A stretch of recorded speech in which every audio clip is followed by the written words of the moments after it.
नमस्कार, आप देख रहे हैं के न्यूज। मैं हूं आपके साथ सूरी चौहान। बुलेटिन में सबसे बड़ी और अहम खबर की बात करते हैं सफेद पोश लुटेरे की।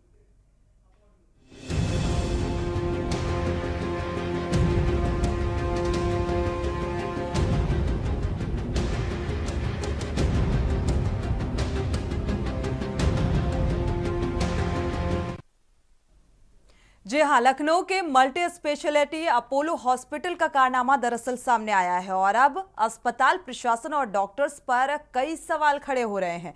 लाखों रुपए खर्च करने के बावजूद 70 वर्षीय बुजुर्ग का 2 बार ऑपरेशन हुआ, लेकिन बावजूद इसके पीड़ित की हालत वैसी ही बनी है जैसी पहले थी। अस्पताल के डॉक्टरों ने सर्जरी के नाम पर लाखों रुपए ऐंठ लिए और इसके बावजूद पीड़ा से बुजुर्ग तड़पता रहा। दरअसल आपको बता दें कि ये सफेद पोश लुटेरे इसलिए क्योंकि आपने लुटेरों को लूटते हुए देखा होगा। नकाब पोश लुटेरे, कई तरह तरह की जो वैरायटी नजर आती है, लेकिन मेडिकल विभाग की कार्यशैली को लेकर सवाल, एक बड़ा सवाल कि लाखों देने के बावजूद भी यहां पर बुजुर्ग का इलाज नहीं हो पाया और वो पीड़ा से तड़पता रहा। हालांकि ये कोई पहली तस्वीर सामने नहीं आ रही है, लेकिन अपोलो से ये पहली तस्वीर जो देखा जाए, ये घटना क्रम सामने आया, ये कई सवाल उठा रहा है। लगातार आपने देखा होगा कई सारी जो फिल्में भी निकलकर सामने आई, जहां पर कैसे मेडिकल विभाग जो है वो एक मरे हुए व्यक्ति का, या ये कहा जाए जो इस दुनिया में रहा ही नहीं, उससे भी आईसीयू में एडमिट करते हैं और उसका इलाज करते हैं, ऑपरेशन करते हैं और इस इलाज के नाम पर लाखों का बिल थमा देते हैं। और ऐसी ही तस्वीर ये सामने आ रही है और इसीलिए कहा जा रहा है ये सफेद पोश यानी कि सफेद लिबास में ये लुटेरे हैं। आपको पूरी रिपोर्ट दिखाते हैं।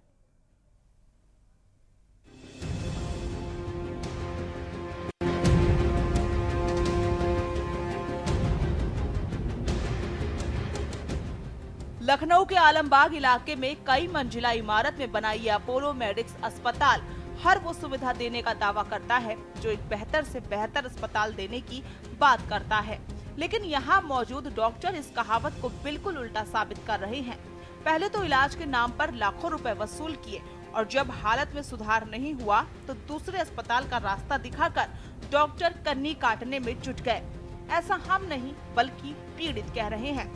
मूल रूप से जौनपुर जिले के भूल ग्राम सभा में रहने वाले 70 साल के लालमणि मिश्रा को पेट में दर्द हुआ तो उन्होंने अपने बंगला बाजार आशियाना निवासी बेटे से संपर्क किया और बेटे और परिजनों के पास में मल्टी स्पेशलिटी अपोलो अस्पताल में बुजुर्गों को दिखाया, जहां डॉक्टरों ने उनके गॉल ब्लैडर खराब होने की बात बताई और सर्जरी कर उसे हटाने की बात कही। ऑपरेशन के नाम पर अस्पताल प्रशासन ने 3,70,000 रुपए तीमारदारों से जमा कराए और 1 मार्च को बुजुर्ग लालमणि मिश्रा का ऑपरेशन कर उनके स्टेंट डाल दिया और उन्हें डिस्चार्ज कर दिया और सब कुछ सही होने का हवाला देते हुए मरीज को अलविदा कह दिया। कुछ ही दिन बाद बुजुर्ग को फिर पीड़ा उठी तो परिजन उसे अस्पताल लेकर पहुंचे तो सर्जरी के स्पेशलिस्ट डॉक्टर सुहांग वर्मा ने दोबारा ऑपरेशन करने की बात कही और दूसरे ऑपरेशन के नाम पर 2,25,000 रुपए लिए और दूसरा स्टेंट डालकर सफल सर्जरी की बात कही। फिर से घर लौटे बुजुर्ग को पीड़ा हुई तो वापस लौटे बुजुर्ग ने स्टेंट निकालने के नाम पर 45,000 रुपए जमा कराए। अब फिर से तकलीफ उठने के बाद अब सर्जरी के डॉक्टर पीड़ित बुजुर्ग व उसके परिजनों को दूसरे अस्पताल का रास्ता दिखा रहे हैं, जिससे परिवार के लोग भी मरीज के साथ परेशान हैं। पीड़ित परिजनों का कहना है कि लाखों रुपए का खर्चा और रोजाना दवाई और महंगे इंजेक्शन से उनका तकरीबन 7 लाख से ज्यादा रुपया निकल गया है, लेकिन बुजुर्ग की हालत अभी भी क्रिटिकल बनी है। ऐसे में अस्पताल प्रशासन और डॉक्टर से कोई मदद न मिलने के बाद के न्यूज से उन्होंने अपनी पीड़ा बताई। जी, मेरे दादाजी को मैंने एडमिट करवाया था अपोलो अस्पताल में लगभग 29 फरवरी को। तो डॉक्टर ने देखा, उन्होंने डॉक्टर सुहांग वर्मा अपोलो अस्पताल के हेड सर्जन हैं, उन्होंने देखा, उन्होंने बोला कि इनका गॉल ब्लैडर बस्ट कर गया है तो इनका ऑपरेशन करना पड़ेगा, इमरजेंसी में इनको एडमिट करवाइए। तो उन्होंने एडमिट करवाया और ऑपरेशन हुआ और उसके बाद उन्होंने बाइल जूस पास करने के लिए एक स्टंट डाला और बस एक हफ्ते बाद उन्होंने डिस्चार्ज कर दिया। लगभग 2 हफ्ते बाद फिर से इनको प्रॉब्लम आने लगी, इनके आंखें पीली होने लगी, इनके WBC बढ़ने लगा। तो फिर मैं डॉक्टर को दिखाया तो उन्होंने कहा कि इनके स्टेंट से लग रहा ब्लॉक हो गया है, दूसरा स्टेंट डालना पड़ेगा। तो फिर से उन्होंने लगभग 19 मार्च को इनको एडमिट कर लिया और इसके बाद 24 तक उन्होंने दूसरा स्टेंट डाला और फिर रिलीज़ कर दिया। इसके बाद लगभग अब तक दवाइयाँ चली रही थी, लगभग 2 महीना और दवाइयाँ चली। इसके बाद बोले कि अब ठीक है, इसको स्टेंट निकाल लेते हैं।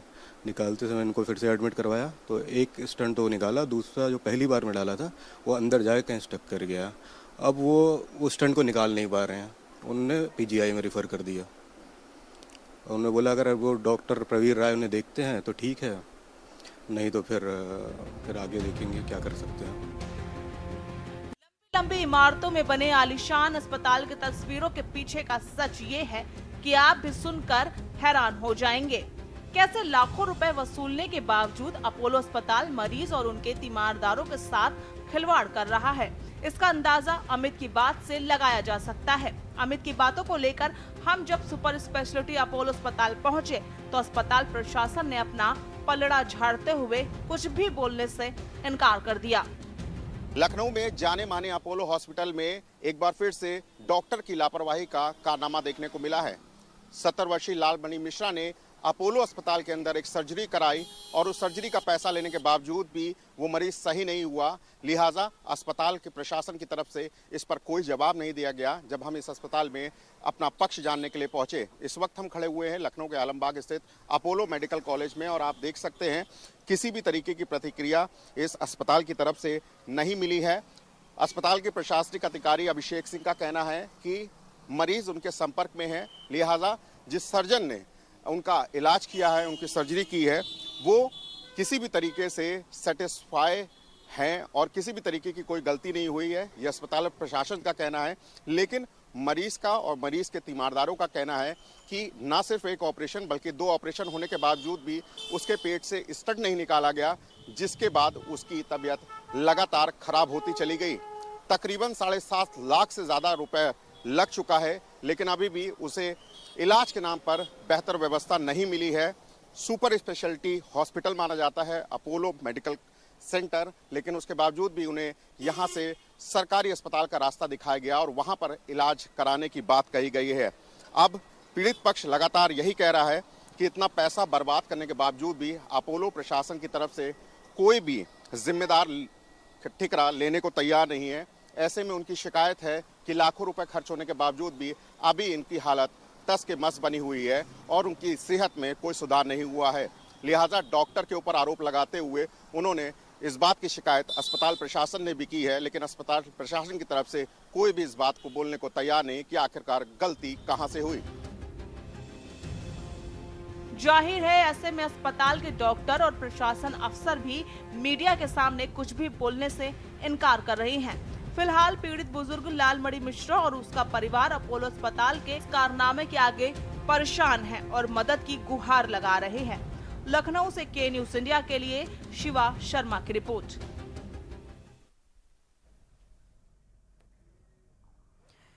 तो फिलहाल आपको बता दें कि जो ये पूरा घटनाक्रम सामने आ रहा है, अगर अपोलो मेडिक्स अस्पताल का जिक्र किया जाए, यहाँ पर क्योंकि ये अच्छे खासे अस्पतालों में शुमार है, इस लिस्ट में शुमार है कि यहाँ पर जो देखा जाए फैकल्टी है, जो डॉक्टर्स हैं, अच्छे लेवल के डॉक्टर नियुक्त किए गए हैं। सुख सुविधाओं के लिए ये निजी अस्पताल जाना जाता है। बावजूद इसके जब इस अस्पताल का आप अपोलो मेडिक्स डालेंगे तो इसमें जो रेटिंग है, अच्छी खासी रेटिंग भी है, यानी कि 5 स्टार, पूरे के पूरे 5 स्टार दिए जाते हैं। और सुख सुविधाओं के लिए जो अस्पताल जाना जाता है या अपोलो मेडिक्स, वहां का ये कारनामा सामने आ रहा है, यानी कि लाखों, 7.5 लाख से ज्यादा वसूलने के बाद भी जो मरीज है उसको फिलहाल राहत मिलती हुई नजर नहीं आई। और अब आगे क्या होगा, क्योंकि अब जिम्मेदार इस पूरी घटना को लेकर कुछ भी बोलने को तैयार नहीं है।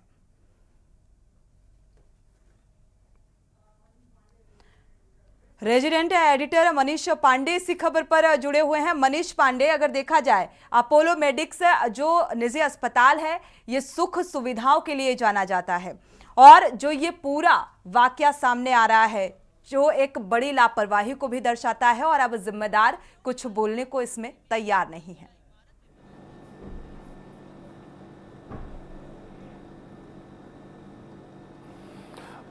सुनी, अभी आप थोड़ी देर पहले कह रही थी कि अगर इस अस्पताल को सर्च किया जाए इंटरनेट पे तो जो रेटिंग है इसकी 5 स्टार आती है।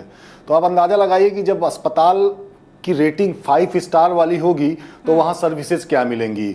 दरअसल दिक्कत ये है ना कि जो अस्पताल हैं, जो चिकित्सक हैं, चिकित्सा का काम सेवा से जुड़ा हुआ है। जो चिकित्सक होते हैं वो जो मरीज आते हैं उनकी सेवा करते हैं, उनकी जान बचाते हैं। और चिकित्सकों को, खासकर ऐसे अस्पतालों को, अपोलो मेडिक्स जैसे अस्पतालों को ये सोचना होगा कि ये जो चिकित्सा है वो सेवा का व्यवसाय है, वो ईंट पत्थर और गिट्टी मोरंग का व्यवसाय नहीं है कि यहाँ आप लाभ कमाने के लिए आते हैं। अब ताजा उदाहरण जो हम दिखा रहे हैं अपने दर्शकों को, हम लेकिन क्यों दिखा रहे हैं? बस ये एक तरीके का ऐसा व्यवसाय बन चुका है, बिजनेस बन चुका है। सभी को, डॉक्टर्स को भी आमदनी से मतलब है, अपनी आमदनी, अपनी जेब भरने से मतलब है। और ये पहले कहा जाता था कि डॉक्टर जो है वो भगवान का रूप है, तो अब ये भगवान नहीं हैवान बन चुके हैं, ये पूरी तरीके से कहा जा सकता है।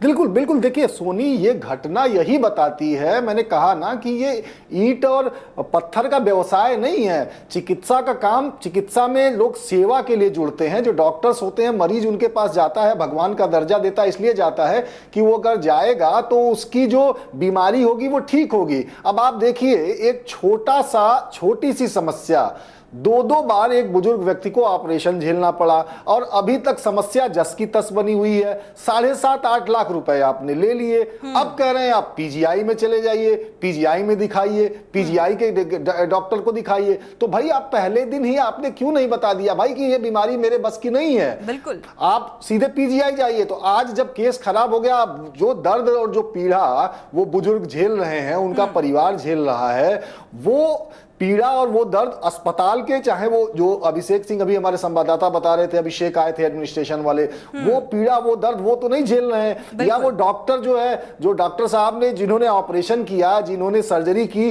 वो पीड़ा और वो दर्द वो तो नहीं झेल रहे हैं ना। झेल तो रहा है लालमणि मिश्रा जी का परिवार ना। और 7.5-8 लाख रुपए देने के बाद आप बड़े आराम से कह देना कि आप चले जाइए, हमारे पास अब हम आपका इलाज नहीं कर सकते।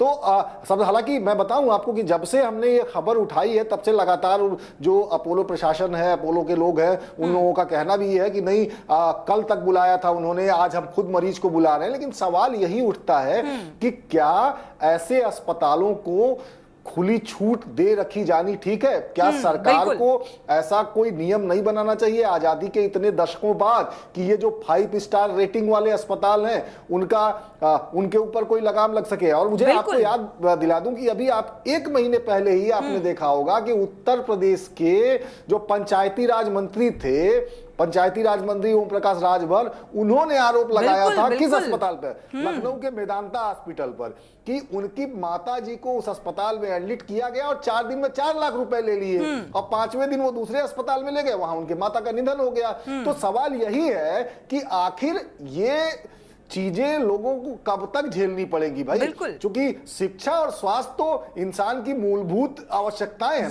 ये विकास में भी शुमार है। देखा जाए, सत्ता पक्ष की तरफ से डंके की चोट पर कहा जाता है मनीष कि अब स्वास्थ्य सुविधाएं जो हैं बहुत बेहतर हो चली हैं, या बहुत बेहतर होने के लगातार वो दावे आप भी सुनते हुए नजर आ रहे होंगे आपको भी, कि किस तरीके से डिप्टी सीएम भी निरीक्षण करने पहुंच जाते हैं और लगातार मौका मुआयना करते हैं, अचानक से और उस दौरान भी बहुत सारी खामियां नजर आती हैं। और यहाँ पर ये जो अपोलो से घटनाक्रम सामने आ रहा है, मेंटली डिस्टर्बेंस, फिजिकली डिस्टर्बेंस और फाइनेंशियली, तीनों ही तरीके से मरीज जो है परेशान होता हुआ नजर आ रहा है। आखिर सवाल यही कि मरीजों की परेशानी का हल क्या है और कब ये परेशानी जो है दूर होंगी?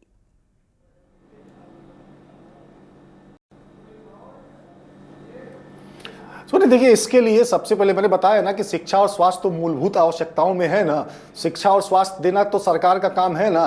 तो सरकार को भी चाहिए, जो अभी ने आपने निरीक्षण की बात बताई, डिप्टी सीएम जाते हैं निरीक्षण करने, कहाँ जाते हैं? सरकारी अस्पतालों में जाते हैं ना। सरकारी, वो किसी सीएचसी चले जाएंगे, किसी पीएचसी चले जाएंगे, किसी जिला अस्पताल में चले जाएंगे, किसी गवर्नमेंट मेडिकल कॉलेज में चले जाएंगे, लेकिन वो अपोलो और मेडिक्स में तो नहीं सरकारी जाएंगे। अस्पतालों में खामियां हैं, उनको लगातार चैनल्स भी दिखाते हुए नजर आए। ये कहा गया कि भाई प्राइवेट जो अस्पताल हैं उनमें आप पैसा दीजिए और बेहतर सुख सुविधाएं पाइए, लेकिन अब तो यहाँ भी ये विकल्प भी जो है वो नहीं नजर आ रहा है।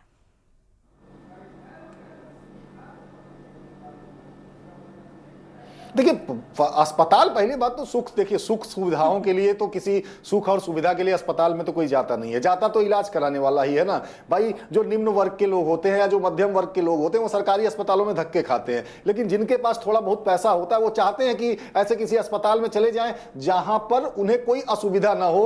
उनको अगर उनका अल्ट्रासाउंड होना है तो उनको फिर अल्ट्रासाउंड सेंटर न जाना पड़े, उनका ब्लड टेस्ट होना है तो उनको किसी पैथोलॉजी न जाना पड़े, उनका अगर कोई और टेस्ट होना है, उनका अगर होना है या उनकी ईसीजी होनी है तो उनको एक ही जगह पर सारी सुविधाएं मिल जाए। तो सुपर स्पेशलिटी हॉस्पिटल का मतलब तो यही होता है ना कि जहां आदमी को सारी उसकी जरूरतें एक स्थान पर पूरी हो जाएं। और आदमी पैसा भी देता है, मरीज पैसा भी देता है, लेकिन पैसा देने के बाद भी अगर इस तरह की घटनाएं सामने आती हैं तो इन घटनाओं के ऊपर ऐसी कोई संस्था या ऐसा कोई एक सिस्टम तो होना चाहिए ना कि जो पूछे भाई अपोलो मेडिक्स वालों से, भाई बताओ तुमने अगर एक बार ऑपरेशन किया तो पहली बार ऑपरेशन सफल क्यों नहीं हुआ, दूसरी बार ऑपरेशन क्यों किया, और अब तुम वहां जाना कह रहे हो कि पीजीआई के गैस्ट्रो डिपार्टमेंट के फला डॉक्टर को दिखा लीजिए। भाई क्यों दिखा ले? हम अगर हमें दिखाना होता तो हम सीधे से आपके पास, हम वहीं ना चले जाते, आपके पास क्यों आते? या अगर आपको लगता था कि आपसे ज्यादा काबिल पीजीआई वाले हैं तो आपने हमारा इलाज क्यों किया? आपको हमें पीजीआई भेजना चाहिए था।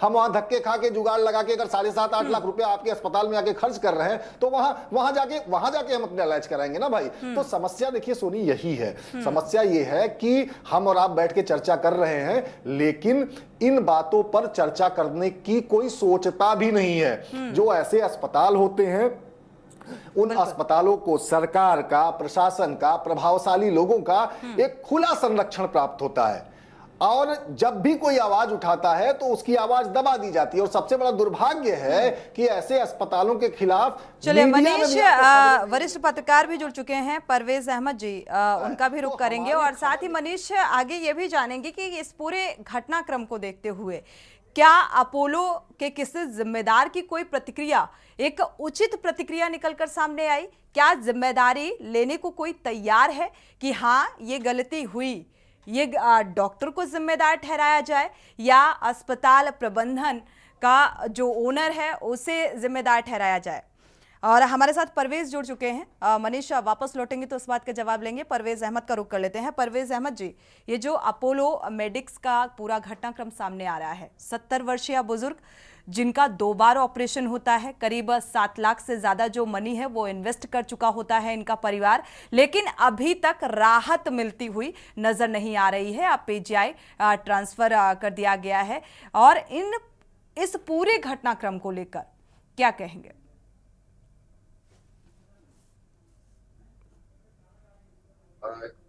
क्या ये सोनी आप हमसे पूछ रही हैं? जी परवेज जी। देखिए सोनी, प्राइवेट हॉस्पिटल्स को और वहां की सुविधाओं को अगर बात करें तो बेसिकली एक ही डॉक्टर, जैसे लखनऊ छोटा शहर, उत्तर प्रदेश के शहरों की बात करें तो लखनऊ, कानपुर, वाराणसी, इलाहाबाद में डॉक्टर तकरीबन वही है। उनका एक बैंक है, वो 100 से 150 डॉक्टर है। वही अपोलो में काम करते हैं, वही मेदांता में जाकर काम करते हैं, वही उससे छोटे अस्पतालों में जाकर काम करते हैं। और जैसे ही वो मेदांता में जाते हैं उसकी फीस 2 गुना बढ़ जाती है, वो अपोलो आते हैं तो 4 गुना बढ़ जाती है, बिल्कुल। और वो अपने निजी अस्पताल में जाते हैं तो उससे बढ़ जाता है। ये जो मेडिकल, मैं इसको नया टर्म बहुत दिनों से देता आया हूं, ये एक तरह का मेडिकल टेररिज्म है जो लोगों को केवल एक्सप्लॉइट करता है। आप जो एमसीआई के रूल और गाइडलाइंस हैं उसके मुताबिक कंसल्टेंट की ये जिम्मेदारी होती है कि वो मरीज को बताए कि उसे क्या बीमारी है, उसको कितने दिन दवा चलेगी, उसे जिस कंपाउंड की दवा दी जा रही है उसमें कंपाउंड क्या है, सॉल्ट क्या है, और वो क्यों दी जा रही है। अचानक उसका कंपाउंड रेशियो अब मिलीग्राम्स क्यों बढ़ाया गया, क्यों घटाया गया, और फर्दर कॉम्प्लिकेशंस क्या हो रहे हैं, ये न सिर्फ मरीज को ब्रीफ किया जाना चाहिए बल्कि उसके तीमारदार को भी बताया जाना चाहिए। बिल्कुल। आप एज पर मेडिकल काउंसिल देखेंगी तो हर मरीज के बेड पर एक बेड हेड चार्ट लगाया जाना चाहिए जिसमें उसकी हर चीज का डिटेल होना चाहिए। लेकिन दुर्भाग्य ये है कि ये जो कॉरपोरेट हॉस्पिटल्स हैं ये मरीज के तीमारदार को उसके रूम तक ही नहीं जाने देते हैं। तो जब तीमारदार जाएगा नहीं और मरीज बीमार पड़ा हुआ है तो उसे पता कैसे चलेगा कि उसका इलाज किया क्या जा रहा है। बिल्कुल। और ऐसे में जो एक बड़ा खतरा है, जो ये बड़ा खतरा होता है, वो केवल ये होता है कि आप फाइनेंशियली एक्सप्लॉइट करते हैं और किसी ह्यूमन बॉडी को गिनी पिग के रूप में कन्वर्ट कर देते हैं। इसके लिए कोई रेगुलेशन इसलिए नहीं है कि इन्वेस्टमेंट इतना हैवी होता है इन कॉर्पोरेट हाउस का कि सरकारें भी पीछे से मानसिक रूप से दबाव में रहती है।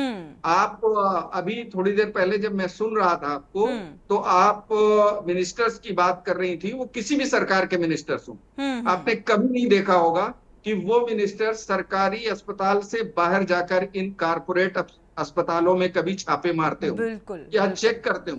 पर एज पर रूल जो मेडिकल साइंस है, जो मेडिकल नेग्लिजेंस एक्ट है, वो ये कहता है कि मंत्रियों को इन प्राइवेट हॉस्पिटल्स में भी जाकर बाकायदा उसकी छानबीन करनी चाहिए कि मरीजों का फीडबैक लेना चाहिए और कार्रवाई करनी चाहिए। लेकिन ये नहीं हो रहा है और जब तक सरकारें ऐसे अस्पतालों पर अंकुश नहीं लगाएंगी, बिल्कुल, तब तक ऐसी तस्वीरें दोहराती रहेंगी और हर रोज एक ऐसी घटना सामने आती रहेगी। अपोलो मेडिक्स की ये घटना वाकई कई सवाल उठा रही है, क्योंकि सरकारी अस्पतालों से जब कोई ऐसा घटनाक्रम सामने आता है जिसको लेकर हर दूसरे दिन वो तस्वीर सामने आती है, जिसको लेकर चर्चा भी होती है, सवाल भी उठाए जाते हैं, जायजा भी होता है, निरीक्षण भी होता है, तमाम खामियों को दुरुस्त करने के लिए निर्देशित भी किया जाता है और सीधे सीधे जिम्मेदार सरकार को माना जाता है। लेकिन ऐसे हॉस्पिटल्स जो एक गुड लिस्ट में शुमार हैं, इनके लिए आखिर किसे जिम्मेदार माना जाए? क्योंकि देखा जाए ये बड़े बड़े हॉस्पिटल्स जो प्राइवेट हॉस्पिटल्स हैं, इनमें राजनेताओं का भी पैसा लगा होता है, कई बार बड़े कारोबारियों का भी पैसा लगा होता है। लेकिन इस यहाँ पर हालांकि कई महत्वपूर्ण बातें यहाँ पर निकलकर सामने आई और लगातार ये लापरवाही क्यों बढ़ती जाएगी और कब इस पर अंकुश लगेगा, ये भी एक महत्वपूर्ण सवाल है। हमारे साथ मनीष पांडे जी भी जुड़े हुए हैं, परवेज अहमद जी भी वरिष्ठ पत्रकार जुड़े हुए हैं। मनीष, आपका रुख करेंगे। देखा जाए इतना हो हल्ला होने के बाद ये कहा जाए, लगातार इस मुद्दे को लेकर चर्चा भी हो रही है, के न्यूज़ इस खबर को प्रमुखता से दिखा भी रहा है, विस्तार से चर्चा भी कर रहा है। लेकिन क्या लगता है ये जिम्मेदारी कैसे सुनिश्चित होगी? इसके लिए क्या पूरी तरीके से उस डॉक्टर को ही जिम्मेदार माना जाए?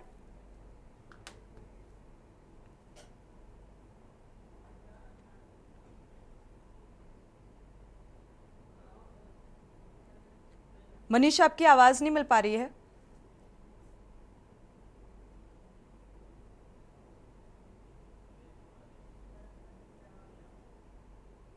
चलिए, फिलहाल मनीष जी की आवाज नहीं मिल पा रही है, दोबारा से संपर्क करने की कोशिश करेंगे। परवेज अहमद जी हमारे साथ वरिष्ठ पत्रकार जुड़े हुए हैं ऐसे पूरे घटनाक्रम को लेकर। परवेज अहमद जी, आपने एक बहुत महत्वपूर्ण बात का जिक्र किया कि जिस तरीके से सरकारी अस्पतालों में निरीक्षण किया जाता है, हालांकि कुछ खास दिशा निर्देशों के बावजूद भी वो खामियां जो हैं दूर होती हुई नजर नहीं आती हैं और ऐसा ही शिकंजा जो है इन अस्पतालों में भी कसना चाहिए। क्या अगर ऐसा होता है, पहली बात तो मुझे नहीं लगता कि ऐसा कुछ संभव हो सकेगा, और अगर ऐसा होता है तो क्या ये तस्वीर नहीं दोहराएगी? देखिए सोनी जी, इस बात को समझिए कि जब तक आप एक अनुशासन नहीं बनाएंगे तब तक ये स्थितियां बनी रहेंगी। एक सरकार को ये चाहिए कि वो इस तरह का एक गाइडलाइन जारी करे, मोटी मोटी जो बहुत बीमारियां होती हैं, मान लिया कि डायलिसिस करना है, अब मान लिया कि गॉल ब्लैडर का ऑपरेशन करना है, मान लिया कि ऐसे छोटी छोटी चीजें हैं, उसकी एक नार्क होना चाहिए कि कोई भी डॉक्टर अगर इस तरह के अस्पताल में आएगा तो उसकी एक निर्धारित फीस है और उससे ज्यादा फीस नहीं ली जा सकेगी। एक दूसरी बात, जब तक ये आप नहीं करेंगे कि ये आप सुनिश्चित करें कि एक डॉक्टर किसी दूसरे हॉस्पिटल में जाकर ना ऑपरेशन करेगा ना प्रैक्टिस करेगा, जब तक आप इसको रोक नहीं लगाएंगी तब तक इस तरह के आरोप, इल्जाम और मनमानी जारी रहेगी। इसको रोका नहीं जा सकता है। इसके रोकने का केवल और केवल एक ही मैकेनिज्म है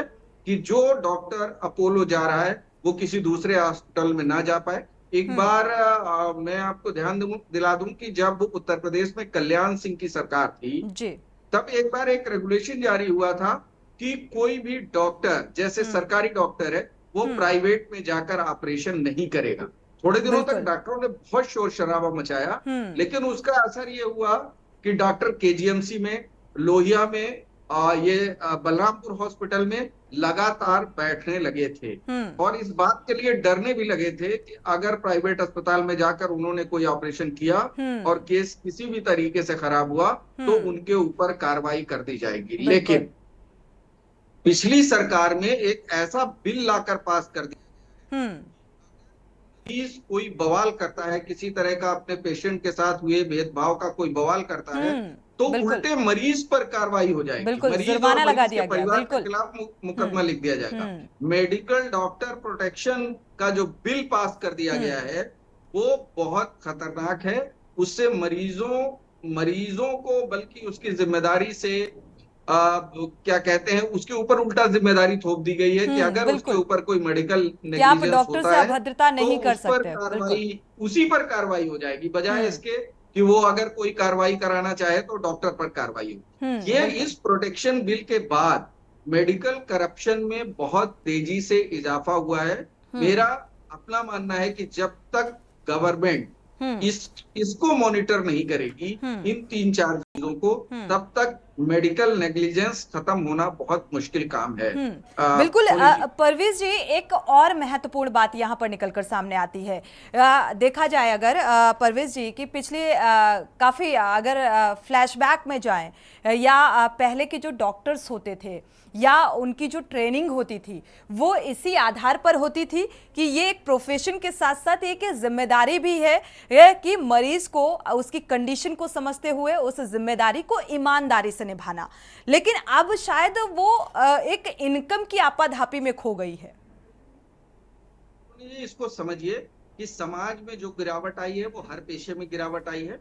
मेडिकल पेशा इससे अलग नहीं है और अब कोई भी आदमी सेवा भाव के लिए मेडिकल प्रोफेशन में नहीं आता है। बिल्कुल, वो सिर्फ पैसे कमाने के लिए इस प्रोफेशन में आता है और जब वो पैसे कमाने के लिए आएगा तो जाहिर सी बात है कि स्थितियां यही होंगी। मैं आपको बता दूं कि मैं लखनऊ में रहता हूं तकरीबन 20 साल से, उससे पहले मैं 3-4 साल कानपुर भी रहा जी। तो जो डेवलपमेंट, बड़ी बिल्डिंगे, बड़े अस्पताल, अगर आपको कुछ भी लखनऊ में डेवलप होता हुआ दिखेगा सरकारी तंत्र के सिवा, तो आपको अस्पतालों की भरमार दिखाई देगी और इतने बड़े बड़े अस्पताल दिखाई देंगे जिसमें आपको 100-100 करोड़, 50-50 करोड़, 200-200 करोड़, 5-5 हजार करोड़ रुपए के इन्वेस्टमेंट दिखाई देंगे।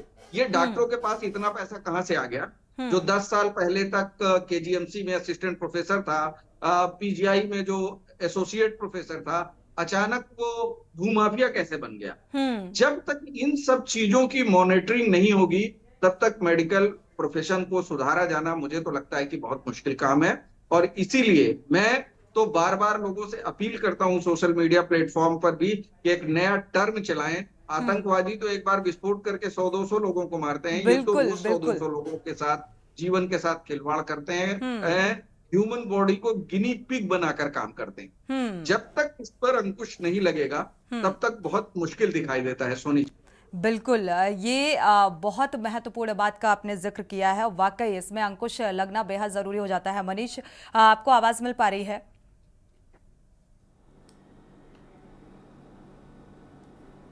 हाँ सोनी जी। मनीष, अगर देखा जाए इस पूरे घटनाक्रम को, गब्बर इज बैक आपने मूवी देखी होगी, अगर उस फिल्म का थोड़ा सा देखा जाए तो घटनाक्रम समथिंग वैसा ही है, लेकिन थोड़ा सा डिफरेंस बस यही है कि उसमें वो मृत होता है और यहाँ पर फिलहाल ये 70 वर्षीय बुजुर्ग हैं जो उस दहलीज पर जाते जाते ये कहा जाए अभी फिलहाल पहुंचते हुए नजर आ रहे हैं।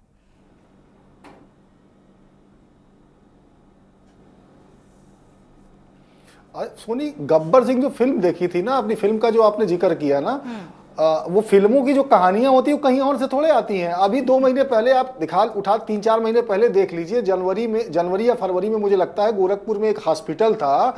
हॉस्पिटल में कुछ लोग जाते हैं पुलिस के पास और बताते हैं कि भाई हमारा मरीज है, वो हमें देखने नहीं दे रहे, सिर्फ पैसे मांग रहे हैं। और जब पुलिस वहां पहुंचती है तो वहां पर जाके वो देखती है तो पता चलता है कि जो पेशेंट होता है वो तो 2 दिन पहले खत्म हो गया होता है, उसको आईसीयू में रख के उसको ऑक्सीजन मास्क लगा के पैसे ले रहे होते हैं। तो ये कहीं कुछ ऐसी मतलब कहीं बाहर से नहीं आती है। हम जिक्र कर रहे हैं, मैं परवेज सर को मैं इस कार्यक्रम में आज इसीलिए ले आया कि हम पढ़ते हैं जो मेडिकल फील्ड है ना, मेडिकल टेररिज्म, जो चिकित्सकीय आतंकवाद जो वर्ड दिया है ना, वो अक्सर मैं परवेज सर को पढ़ता आता हूं कि वो लिखते हैं और इस बारे में जबरदस्त लिखते हैं। जो मेडिकल प्रोटेक्शन बिल की बात कही उन्होंने, जो सरकारों की जिम्मेदारियों की बात कही, जो तमाम धन्ना सेठों की बात कही, जो तमाम डॉक्टरों की बात कही कि डॉक्टर जो प्रोफेसर असिस्टेंट प्रोफेसर होते थे वो भूमाफिया कैसे बन गए।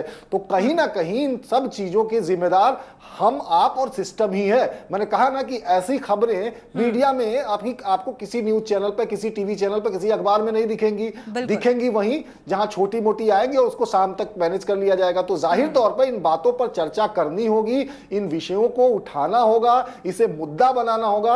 और जो लोग कान में अपने उंगली डाल के बैठे हुए हैं, गांधी जी के बंदर बने बैठे हुए हैं ऐसे अस्पतालों के लिए कि ऐसे अस्पतालों में कुछ भी बुरा हो, कुछ भी बुरा हो, हमें नहीं देखना है, हमें नहीं बोलना है, हमें नहीं सुनना है, उनको बोलना पड़ेगा, नहीं तो स्थिति और बदतर होगी। मैं जाते जाते सॉरी, मेरा एक सवाल है, मैं परवेज सर से पूछना चाहूंगा कि परवेज सर, ये जो अभी मैंने पूरा जो घटनाक्रम दिखाया, एक बुजुर्ग व्यक्ति जिस तरीके से उन्हें शिकार बनाया है, जिसे गिनी पिग बनाया है अपोलो मेडिक्स हॉस्पिटल वालों में, अब उनके पास ऑप्शन क्या है? हमारा संवाददाता, हमारा रिपोर्टर जब गया था तो वो उनसे बात इसलिए नहीं कर पाया कि बात करते वक्त वो रोने लगे कि अब वो क्या करें, इतना पैसा खर्च करने के बाद, इतना सब कुछ करने के बाद अब वो कहां जाएं? अब वो पीजीआई जाएं कि अपोलो मेडिक्स के उन्हीं डॉक्टरों के सामने फिर हाथ पैर जोड़ें कि भाई 2 बार तुमने जो है तो मुझे मेरा इस्तेमाल कर ही लिया, अब तीसरी बार एक बार और एक्सपेरिमेंट करो कि क्या पता आप सफल हो जाए। उनके लिए क्या ऑप्शन है? क्या उनके लिए कानूनी रास्ता है या क्या उनके लिए चिकित्सकीय रास्ता है? मैं आपसे जानना चाहूंगा क्योंकि वो लोग भी बैठ के ये प्रोग्राम देख रहे हैं। परवेज सर। बहुत साफ मनीष भाई, मैं आपकी आवाज सुन नहीं पाया, लेकिन रात एक लाइन समझ में आई, मैं उसके आधार पर बताता हूं कि इन्हें किसी भी नागरिक को अपने साथ हुए अन्याय के लिए उपभोक्ता फोरम जाने का अधिकार है। मेडिकल नेग्लिजेंस एक्ट के तहत वो इस मामले में शिकायत कर सकते हैं और इन्हें ये बताना होगा। और जब भी वो डिस्चार्ज हो अस्पताल से, उन्हें बेड हेड टिकट मांगना होगा और बेड हेड टिकट मांगकर किसी कारण से मुझे लग रहा है मेरा फ्रेम फ्रीज हो रहा था, बेड हेड टिकट मांगना होगा और सारी चीजों को लेकर ये उपभोक्ता फोरम जाए और उपभोक्ता फोरम के साथ मानव अधिकार आयोग जाए, दोनों ही बातों को शिकायत कराएं और दोनों ही मामलों में दोनों ही एजेंसियों को, दोनों ही जांच संस्थाओं को यह अधिकार है कि वो डॉक्टर को बुलाकर इन मामले में पूरी पूछताछ करे, पूरी मेडिकल जांच करे। एक मेडिकल काउंसिल होती है जिसका एक ऑफिस लखनऊ में भी है, वो माल एवेन्यू के पास, वहां भी उसकी शिकायत की जा सकती है इस सारे कागजों के साथ और वो डॉक्टर के खिलाफ बोर्ड बनाकर पूरी जांच करवा सकते हैं। ये एक परवेज अहमद जी, इसमें फिलहाल काफी लंबा वक्त लगता होगा देखा जाए। नहीं, वक्त तो लगेगा। देखिए, अब मैं जो हमारा सिस्टम है, जो एक्सपर्टीज है, उसमें इन सब चीजों में लड़ाई लड़ने के लिए तो वक्त लगेगा, लेकिन हम लोगों के साथ बतौर एक पेशेंट या उसके तीमारदार के रूप में हमारे साथ ये एक प्रॉब्लम रहती है, हम लोग इसी बात से डर जाते हैं कि यार कौन दौड़ेगा, कैसे जाएंगे, कितनी बार जाएंगे, कहाँ कहाँ दौड़ेंगे। लेकिन मेरा अपना मानना है कि कुछ सामाजिक संस्थाओं को भी आगे आना चाहिए, कुछ राजनीतिक पार्टियों को भी सेल बनाना चाहिए कि बिल्कुल, आपको पता है अभी जो माहौल चल रहा है, सामाजिक संस्थाएं भी फिलहाल उतनी जिम्मेदार नहीं रही हैं कि वो इतनी जिम्मेदारी के साथ इन मुद्दों को उठाकर लोगों को अवेयर करने का काम करेंगी। क्योंकि अगर अवेयरनेस होती तो शायद आज जो है लोग जागरूक होते और अपने अधिकार के लिए आगे आते और लड़ाई लड़ते। फिलहाल आप आवाज उठाएगी जी मनीष, नहीं, कोई संस्था अगर आवाज उठाएगी तो उसी मेडिकल प्रोटेक्शन बिल के हवाले से उस संस्था के ऊपर एफआईआर करा देंगे ये लोग। क्या कर सकते हैं भाई? और अपनी लड़ाई तो खुद लड़नी ही होगी सोनी जी। अगर हम इस लड़ाई के लिए तैयार नहीं होंगे तो हमारे साथ जुल्म हमेशा होता रहेगा। हम अपने घर में जब खाना कम मिलता है तो उसकी लड़ाई लड़ कर सकते हैं, तो ये तो हमारे परिवार के जीवन की लड़ाई है और हमें लड़ना चाहिए। ये के न्यूज ने एक बहुत बेहतरीन मुद्दा उठाया है और इस मुद्दे को अनवरत जारी रखना चाहिए। ये किसी के जीवन भर का मामला नहीं है। 7 लाख रुपए जिसका आपकी रिपोर्ट में जिक्र है, इतना पैसा कमाने में किसी को 10 साल लग जाते हैं नौकरी पेशा आदमी को। बिल्कुल बिल्कुल, मेहनत की जो पाई है वो इस तरीके से वसूली जाएगी, शायद किसी ने सोचा भी नहीं होगा, जिसको लेकर हम विस्तार से चर्चा कर रहे हैं। शुक्रिया बहुत बहुत इस चर्चा में शामिल होने के लिए परवेज अहमद जी। मनीष, आपका भी बहुत बहुत शुक्रिया इस चर्चा में शामिल होने के लिए। लेकिन बेहद अहम सवाल कि वाकई एक बड़ी लापरवाही की ये तस्वीर सामने आई है, अब आगे क्या होगा? क्योंकि ऑप्शन है उपभोक्ता फोरम जाने का, मानव अधिकार से संपर्क करने का, ये एक अपना अधिकार और जो चीजें निकलकर सामने आई, क्योंकि प्रोसेस लंबा है लेकिन कहीं ना कहीं ये लड़ाई लड़नी होगी।